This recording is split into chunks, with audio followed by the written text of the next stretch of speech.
ఆఖరి వన్డేలో భారత జట్టులో పలు మార్పులు చోటు చేసుకునే అవకాశం ఉంది.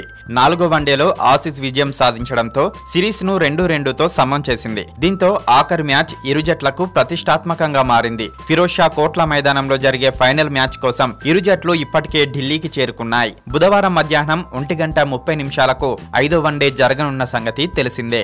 గత 6 నెలలుగా పేలవమైన ఫామ్ తో తీవ్ర విమర్శలు ఎదుర్కొన్న ధావన్ ఎట్టకేలకు 4వ వన్డేలో ఫామ్ లోకి వచ్చాడు.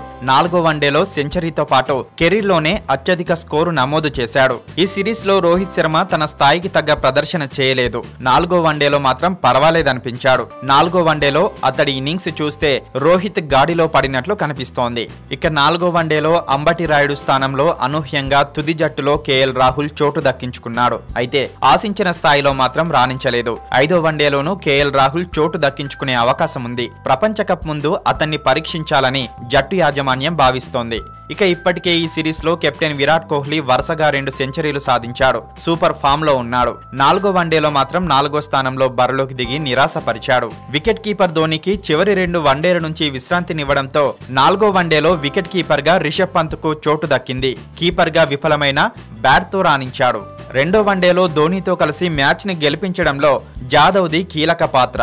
జాదవ్ బౌలింగ్ లో ఆసీస్ బ్యాట్స్మెన్ అత్యధిక పరుగులు రాబట్టారు. ఈ మ్యాచ్ మినహా జాదవ్ ఆల్రౌండర్ గా బాగానే రాణిస్తున్నాడు. విజయ్ శంకర్ 4వ వన్డేలో 15 బంతుల్లో 26 పరుగులు చేశాడు. ఆల్రౌండర్ గా బాగానే రాణిస్తున్నాడు. అలాగే బౌలింగ్ లో వికెట్లేమీ తీయకపోయినప్పటికీ కట్టుదిట్టంగా బౌలింగ్ చేశాడు. 4వ వన్డేలో 5 ఓవర్లకు 29 పరుగులిచ్చి మంచి ప్రదర్శన చేశాడు. ఇక 5వ వన్డేలో రవీంద్ర జడేజాకు తుది జట్టులో చోటు దక్కనుంది. ఒకవేళ విజయ్ శంకర్ లేదా యజువేంద్ర చాహల్ ఇద్దరిలో ఎవరిని తప్పించినా 5వ వన్డేలో జడేజాకు ఆడే అవకాశం రానుంది.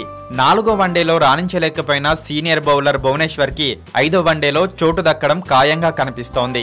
5వ వన్డేలోనైనా ఆస్ట్రేలియా బ్యాట్స్మెన్ ను కట్టడి చేస్తాడని అభిమానులు భావిస్తున్నారు. 4వ వన్డేలో కీలక సమయంలో వికెట్ తీసి ఆకట్టుకున్నాడు కుల్దీప్ యాదవ్. గత 4 వన్డేల్లోనూ కుల్దీప్ ప్రదర్శన పర్వాలేదు. దీంతో 5వ వన్డేలో కూడా చోటు దక్కొచ్చు. మిడిల్ ఓవర్లలో పరుగులను నియంత్రించి వికెట్లు తీయడానికి కుల్దీప్ పనికొస్తాడని జట్టు యాజమాన్యం భావిస్తోంది. ఇక టీమిండియా ప్రధాన బౌలర్ జస్ప్రీత్ బుమ్రా ప్రస్తుతం అద్భుత ప్రదర్శన చేస్తున్నాడు. ఆసీస్ బ్యాట్స్మెన్ ను కట్టడి చేస్తూ పరుగులు ఎక్కువగా ఇవ్వకుండా జాగ్రత్తగా బౌలింగ్ చేయడంలో బుమ్రా దిట్ట. ముఖ్యంగా డెత్ ఓవర్లలో అతడి బౌలింగ్ గురించి చెప్పాల్సిన పని లేదు.